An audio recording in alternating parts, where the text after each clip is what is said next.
I was there. I'm gonna keep it a buck. The whole, I was excited for the Verzuz. I was more excited than probably the whole Diplomats. It was something I really wanted to do. I don't know if it was more about the money than just me being eager to do it, because I've been watching everybody do it, and I'm like, yo, we could really kill shit, because I know we really got hits in New York City. It's like, damn, there's no way we could lose if you go in. But everybody wasn't on the same page. But niggas still did it, you heard? And from the moment I walked in, I knew that it was off. You heard? Because everybody was there but one person.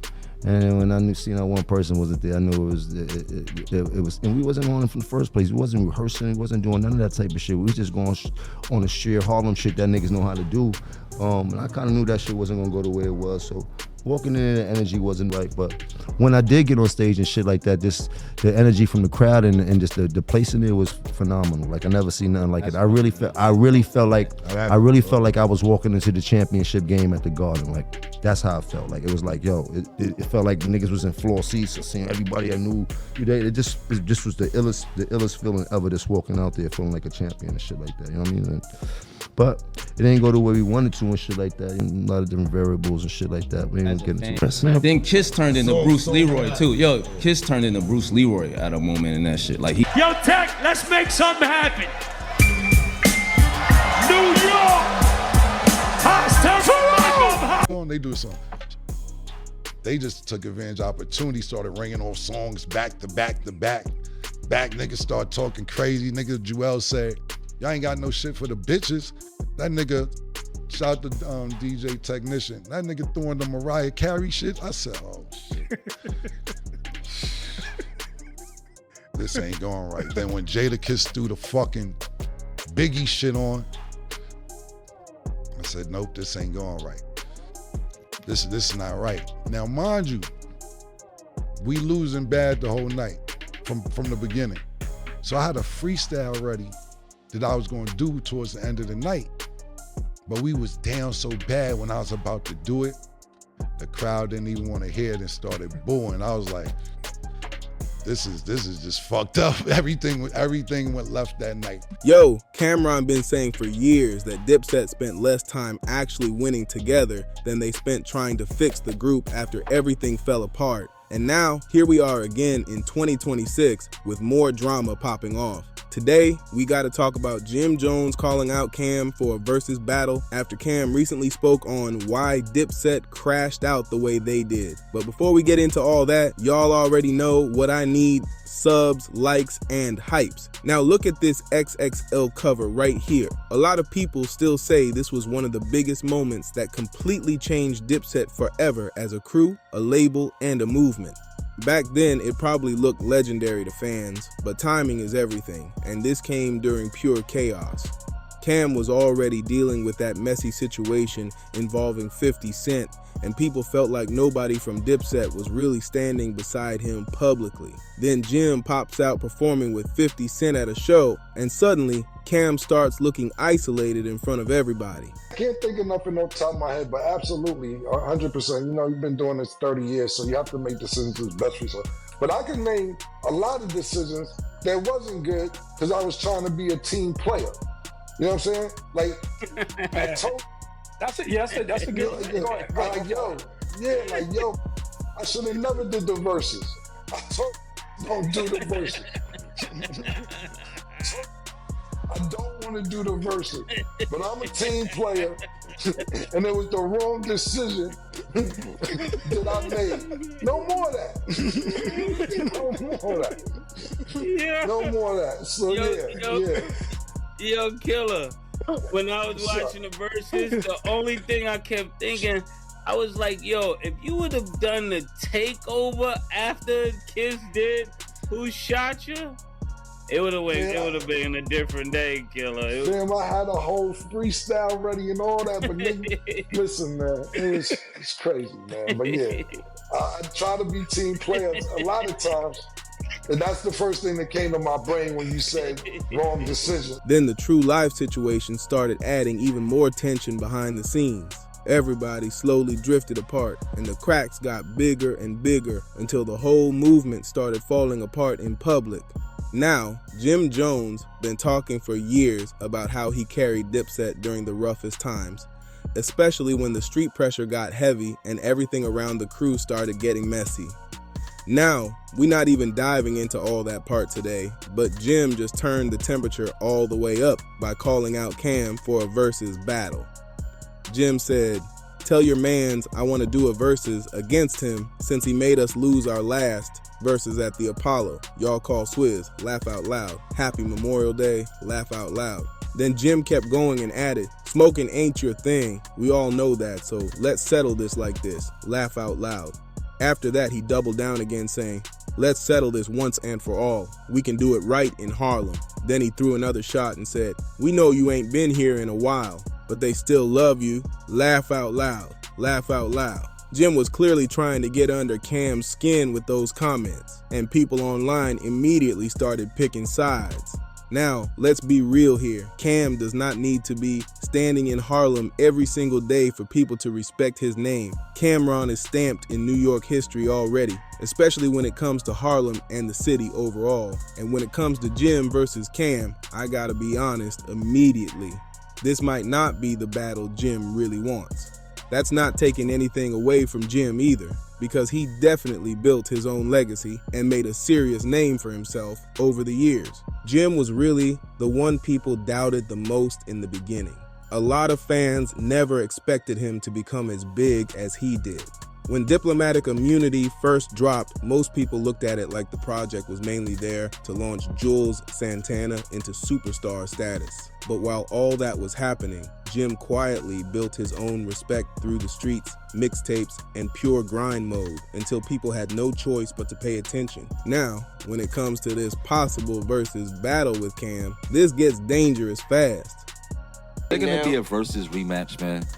Because when we talk about the Verzuz was so big and special for hip hop, man, like that was a beautiful day just for one. You know what I'm saying? And you know, at the end, did it go our way?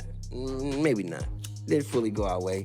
I mean, the Locks, they came real prepared, I would say. Me personally, this is my opinion, I felt like we have the music that was stronger, but I felt like they kind of performed us and outworked us when it comes to like stage presence and you know the way they just. Is that because y'all don't work together like the way they presented the music? Because y'all don't do a lot of shows together. Sheik said it correctly. I would agree with Sheik said. They're a group. They're a group before they're individual artists. We're individual artists before we're a group. Cam is Cam, Jewels is Jewels, Jim is Jim. We came together to form Diplomats because we were so fly, we were so big. Individually, it's like collectively, it's like Voltron. Cam still got records and moments he probably ain't even touched yet. He ain't performed Glory, he ain't pull out those classic DJ Clue freestyles, and people already know how deep that catalog really goes. And imagine if Cam started bringing surprise guests out too. The only real move Jim could make to match that energy would probably be bringing out Max B, and if that happened, the internet would completely lose its mind. Now, some people might look at this whole situation like more Dipset drama, but honestly, I'm looking at it as legendary entertainment. I'm serious too. I'd be front row watching every second of this because hip-hop fans would not want to miss it, especially after what happened with the Locks versus Dipset. I was in Houston the other day watching the Locks and Dipset, right? And me, I'm just like, oh, this is gonna be cool, but I think Dipset got this, right? Bro, Jadakiss, bro, that man cares. He gives a fuck. Every time he would perform, him and Styles P, it wouldn't be 80 niggas on stage. I just noticed it was like space. He kept making a point to say, hey, we are home. We are in New York where like rap started. We're at Madison Square Garden.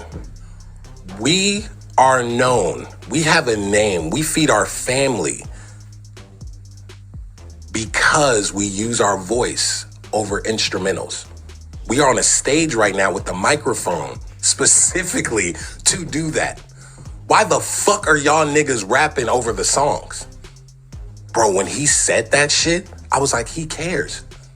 He gives a fuck. He wasn't too cool to care. He wasn't too cool to care. Dipset, you can't be too cool, because if you too cool, you gonna freeze to death. Right. Niggas That battle caused damage inside Dipset that still feels unfinished almost 5 years later. Even now, people still bring it up nonstop. Just listen to how Jules talked about the verses with Shy Ass Bubs. Now look, Atlanta fans probably gonna say I'm hating or calling cap, but when people start saying Dipset had the bigger records or stronger overall music against the Lox.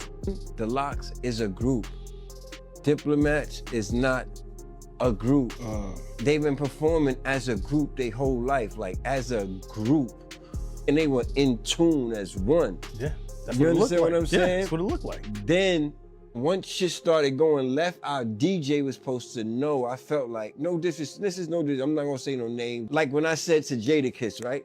I said, oh, y'all ain't got no girl records. He said, Tech, play a melody of my girl shit. And he just went into all his girl shit, back to back. Mariah Carey shit, this shit, that shit, bow, bow. Jada was saying the right shit at the right time, too. And Jada got a lot of records on a lot of big records that are not his, that people forget too.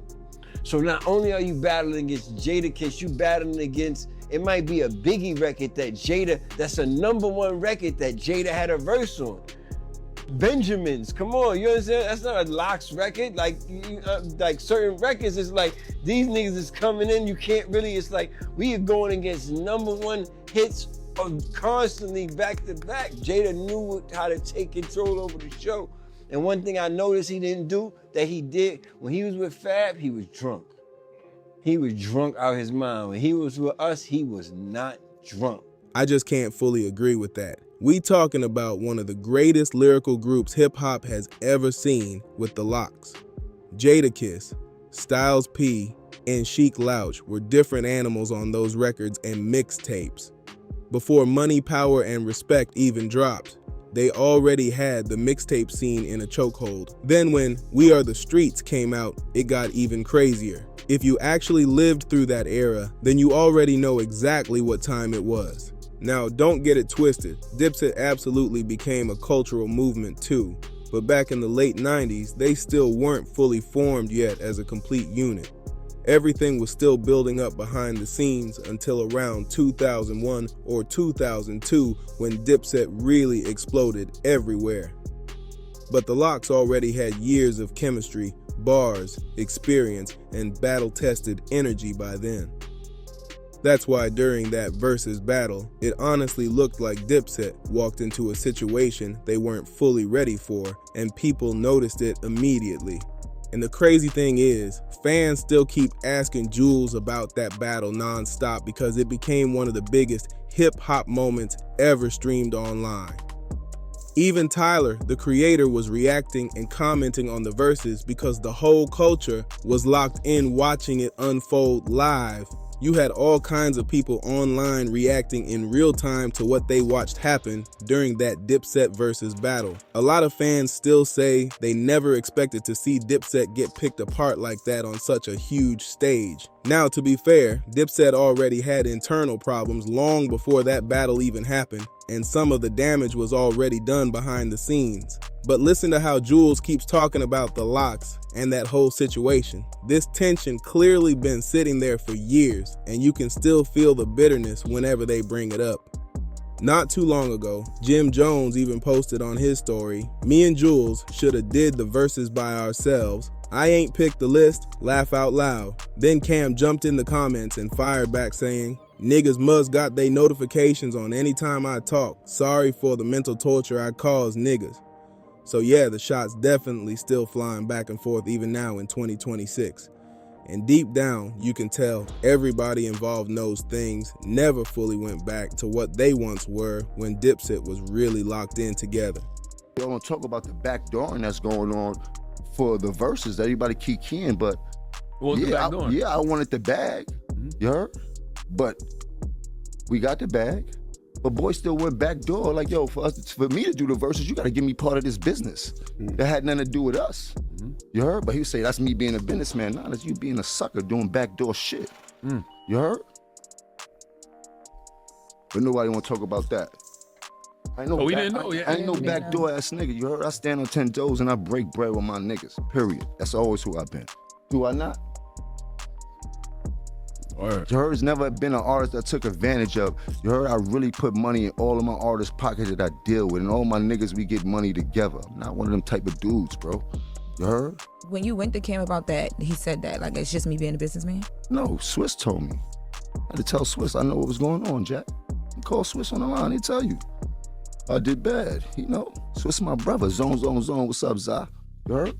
So I'm not talking about, I'm talking about actual factual. How did you find out about it then? Because I found out about a lot. You heard? That don't matter. What it matter is I got to the bottom of it to see if it was. Now Jim also been accusing Cam of doing certain things behind the scenes, and we're gonna get into all of that in a minute. But before that, I gotta keep it real about this Lox versus Dipset battle. Dipset honestly never had much of a chance against the Lox in that type of setting. The Lox came from that gritty freestyle and mixtape era where every verse sounded like survival mode. Camron came from that exact same cloth too, which is why he was able to stand strong individually, because he really came up battling alongside monsters during that legendary New York mixtape era. If you're old enough to remember that era, then you already know exactly what time it was. Back like 30 years ago, everybody was outside hunting down those DJ Clue tapes, DJ Doo-Wop mixtapes, Bad Boy mixtapes, and all them classic street CDs that had New York in a chokehold. That was the real era where artists built reputations bar for bar before social media even existed. And when it comes to Dipset, Jim Jones eventually turned himself into a real solo artist outside of just being part of the group, which honestly surprised a lot of people back then.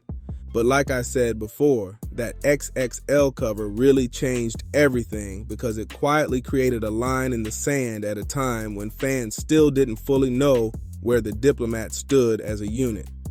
Back then, people didn't have podcasts, live streams, blogs, and non-stop updates like today. Most information came from DVDs, radio interviews, mixtapes, or magazines, so fans were basically piecing drama together little by little. And because of that, nobody really understood how serious the tension inside Dipset had become until things started playing out publicly.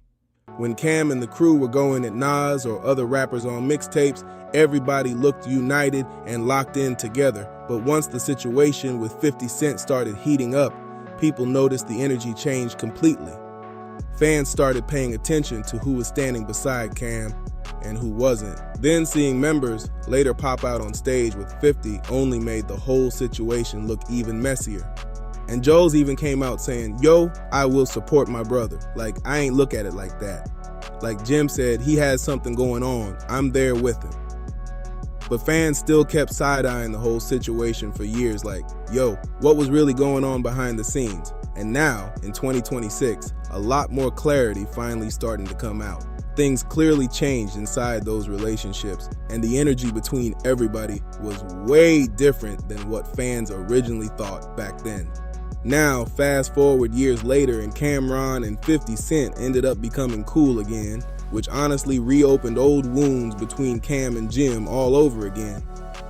That whole shift brought a bunch of old tension back to the surface. Then Jim went on The Breakfast Club at one point and accused Cam of trying to pull some shady behind the scenes moves during the Verzuz battle too. So this drama definitely didn't just disappear after the event ended. A lot of that resentment clearly stayed alive behind closed doors for years.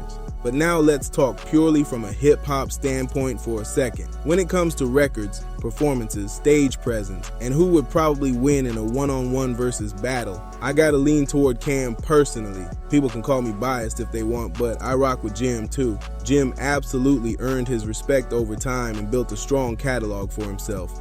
But as a rap fan, I'm still taking Killer Cam almost every time.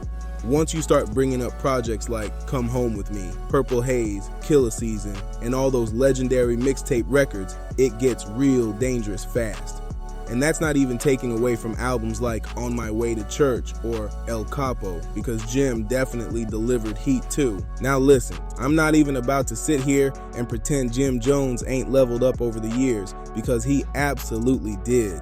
Jim improved a lot as an artist and built a real catalog for himself outside of Dipset. But when you start talking about going head to head with Killer Cam, that's a completely different type of conversation, especially if they actually do this battle in Harlem, because that changes the entire energy instantly. Harlem brings emotion, history, loyalty, and nostalgia into the whole situation.